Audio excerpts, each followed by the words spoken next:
Hey everyone, it's Ryder from Skip. I hope you're doing well. It's Thursday, March 4th.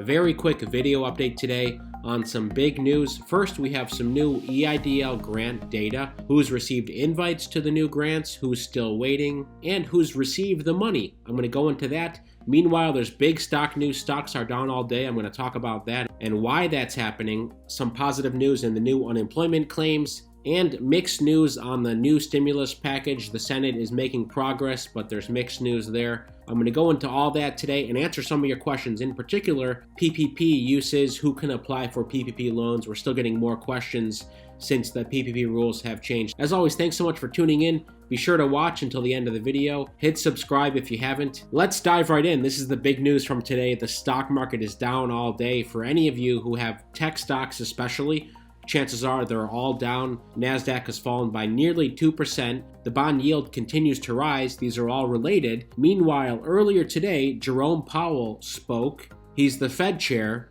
He reiterated that the Fed will maintain easy money policies until the labor market improves much further. So there's still a very, very high unemployment rate. He reiterated today that the bank is going to keep these friendly policies. Here's what he said. Today, we're still a long way from our goals of maximum employment and inflation averaging 2% over time. He said the central bank will maintain ultra-low interest rates until its unemployment and inflation goals have been met, and it will continue hefty asset purchases until, quote, substantial further progress has been made. There's still uncertainty, and despite his remarks today, the stock market looked like it was heading back up, but generally has been trending down all day. And here's part of the reason why: the yields on 10-year Treasury notes. Again, we saw this last week as well, but these yields went up. They've gone up to 1.55% today, its highest level since before the pandemic. So that does not bode well for other stocks, especially high growth stocks, tech stocks. And that's what's caused a lot of this decline today. The stock market's been down all week. We're keeping an eye on that. Here's how the yield on the 10-year note looks. Again, it was around 1.15%,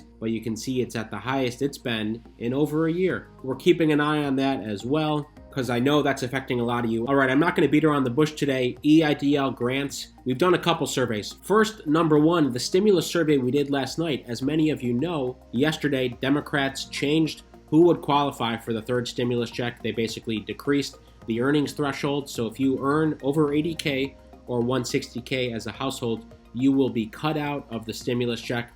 I'll talk about that news on the blog. And we asked you, our viewers, if this affects you. 93% of you say no, you're still good, you're still in the running for that $1,400 or some fraction of that $1,400.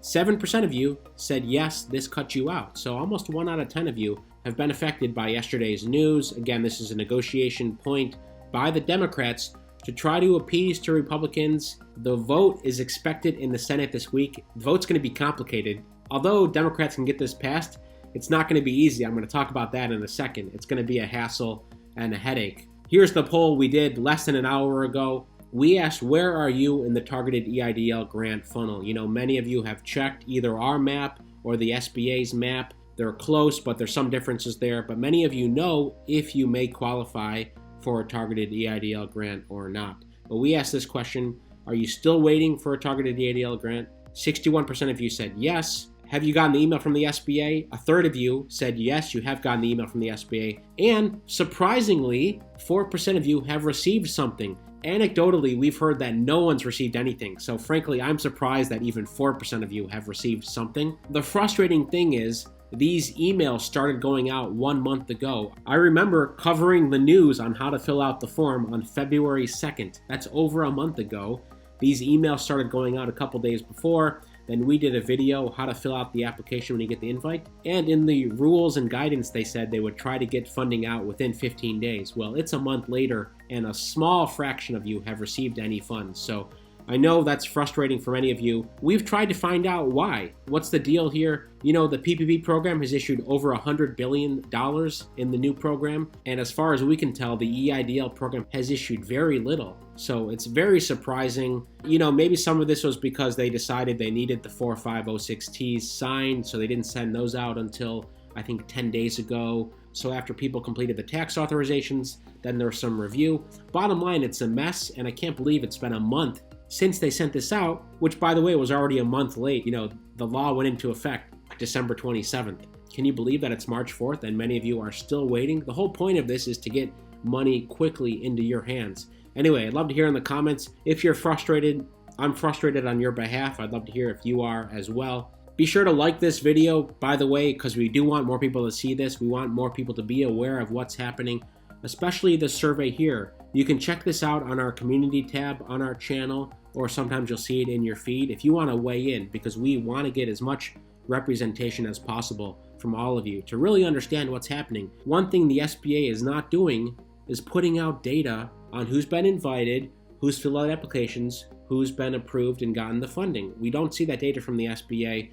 We're seeing lots of great PPP data, but not this data. So take a minute to cast your vote. I'll do an updated report on this tomorrow as well. Speaking of, very quickly on PPP funding, many landlords and property owners, many of you have property, you're wondering, can you get PPP funding to help with your property expenses, especially if you've had tenants that can't pay? Now, there's rental assistance funding specifically for you. We've covered that on our app, by the way. I'm going to show you something in a second that's really exciting, so stay tuned on that. But the summary here for landlords, for property owners, if you're trying to get money to cover your expenses, for sure EIDL loans are relevant for you. PPP loans aren't, unless you're paying yourself, but you cannot use PPP loans to basically cover missing expenses. Again, the PPP is to cover people, to cover payroll or paychecks that you would get or you would give to employees. So if you're paying yourself and that's been disrupted, the PPP is relevant for you, or if you have other employees in your property business. I just wanted to mention that because some of you have been asking about that. Now, if you have a Schedule C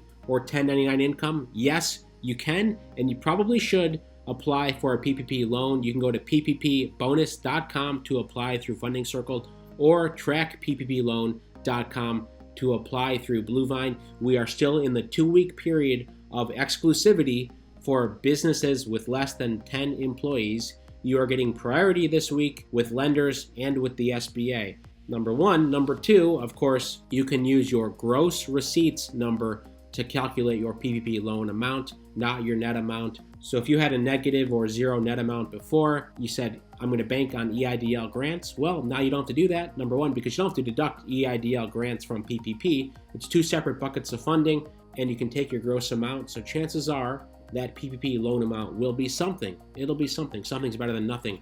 Now, the news I'm really excited about today, we just released a new version of our app. It's got some really cool things. Let me just show you here quickly. First of all, we have a search bar at the top. You can search for any PPP EIDL content. You'll see all of our posts from the past. When you search EIDL, you'll see all of our roundups, our posts right on the app. This is a huge deal. Finally, all the stuff that we put out, including some of these videos, by the way, which we'll be doing more of in the coming days. But you can search right on the app. Again, this is Hello Skip in the App Store, or trackeidlgrant.com to get it. And if you use that link, you get a $10 credit. The second thing too, when you read content, you'll be able to track the articles that you read. If you care about metrics and things like that, you can see how many articles you've read, how many weeks in a row. Again, we write this content and do these videos every day to help keep you informed, to help keep you up to date, give you some peace of mind that you're not missing out on opportunities. So that's in the latest version of the app, and a few other surprises in there. So poke around, we'd love to hear what you think. Finally, we have several new grant programs. I've written them down here. $5,000 for Black-owned businesses. That's a national program. There's 2 or 3 other grant programs that are national or limited to other cities. They're all on the app here under new grant opportunities. Check it out. It's for Skip Plus members, but you can get a 15-day free trial. It's highly, highly worth it. We're going to be adding more and more grants, hand-picking grants. I will even be doing explainer videos for some grants in the coming days. So check it out. I'm going to leave a link in the description that will take you right to this page to see new grants. So click the link in the description. Again, the app is free and you can start a free trial if you want to see exclusive grants. As I end today's video, a quick update on the stimulus package. All right, Democrats are going to pass it. There's no doubt about it. But Senator Ron Johnson of Wisconsin said Wednesday that he's going to force the Senate staff to read the full piece of legislation aloud. Oh my God, I tried that with the HEROES Act, I believe, and I got 10 hours in and I was exhausted. Of course, that was a 5,000-page bill. Anyway, he's going to make it read out loud. Part of their games to delay things, to be annoying to the Democrats, he said this could take around 10 hours to read the whole thing. Can you imagine sitting there having to listen to that? That's part of their gamesmanship because they don't like this, they don't want it to pass, but they have no power. The Senate will then conduct hours of debate and a blitz of amendment votes known as a vote-orama. Okay, so there's going to be a lot of games in the Senate. It's going to pass this week. Of course, this stuff is very annoying. I don't think anyone likes it, but I think the Republicans want to make a point, and they can say, hey, we're going to make you read for 10 hours. But I expect this will be passed. Stimulus checks for many of you. Biden may sign this into law next week, and the checks will start to go out. Again, don't forget to subscribe and take this poll so you see all our polls. We're doing polls a few times a week now, so keep that in mind. Thanks so much for tuning in and subscribing. Stay well, stay healthy, and I'll see you tomorrow.